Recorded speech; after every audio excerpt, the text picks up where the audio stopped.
డాలర్లెస్ world వస్తుందా? ప్రస్తుతం ఇది మాత్రం పెద్ద చర్చే జరుగుతోంది.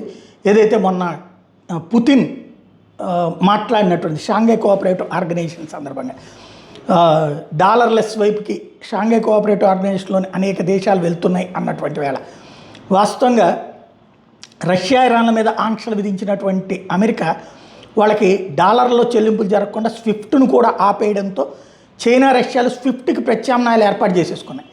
చైనా వాణిజ్య భాగస్వాములకి ఎగుమతులు చేసేటప్పుడు వాటి చెల్లింపుల్ని ఆయా దేశాల కరెన్సీల్లోనే స్వీకరిస్తోంది.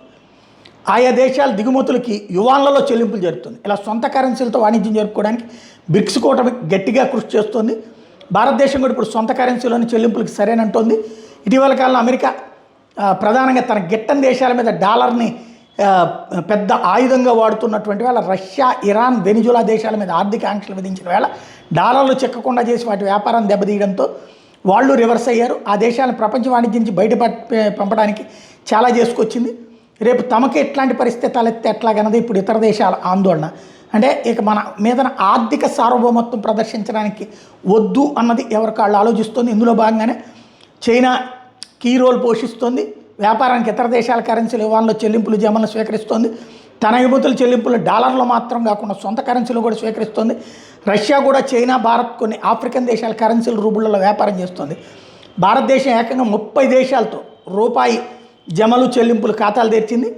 అయితే రష్యాకి భారత్ చేసే ఎగుమతులు కానీ దిగుమతులు ఎక్కువ కావడంతో రూపాయలు రష్యన్ బ్యాంకుల్లో పేరుకుపోతున్నటువంటి నేపథ్యంలో రష్యా భారత్ నుంచి ఎక్కువ దిగుమతులు చేసుకుంటే అవి ఖర్చు అయిపోతాయి. కాబట్టి ఆ రూపాయలతో భారత్ పెట్టుబడి పెట్టే అవకాశం ఉండటంతో ఆ దిశగా ప్రయత్నాలు సాగుతున్నాయి.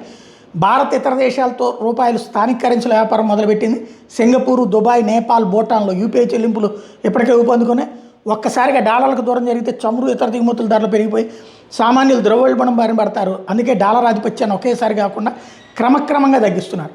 ప్రస్తుతానికి అమెరికన్ డాలర్ రిజర్వ్ కరెన్సీ హోదాను నిలబెట్టుకుంటున్నా ఆ దేశ రుణభారం బాగా పెరగడం, దానికి తోడు రాజకీయ అనిశ్చితి, ట్రంప్ లాంటి చెపల చెత్త విధానాలు, ప్రపంచ దేశాల కేంద్ర బ్యాంకులు తమ విదేశీ మార్గదర్శక నిల్వల్లో డాలర్ల వాటాను తగ్గిస్తుండడం, బంగారం వాటా పెరిగిపోతూ ఉండడం, కేంద్ర బ్యాంకులు బంగారం కొనుగోళ్ల మీదనే దృష్టి సారిస్తుండడం బంగారం ధరల విజృంభణకి ఒక ముఖ్య కారణమైంది. ప్రపంచంలో ఇప్పటికీ 47% లావాదేవీలకి డాలర్ని ఉపయోగిస్తున్నారు ఇప్పటికి కూడా. అందుకని మరికొంతకాలం డాలర్ ఆధిపత్యం ఉంటుంది. ఆ తర్వాత కూడా డాలర్ స్థానాన్ని ఏ ఒక్క దేశ కరెన్సీ ఆక్రమించకపోవచ్చు. కానీ స్థానిక కరెన్సీలు, డిజిటల్ కరెన్సీలు, బంగారం వాడకం పెరిగే అవకాశం ఉంది.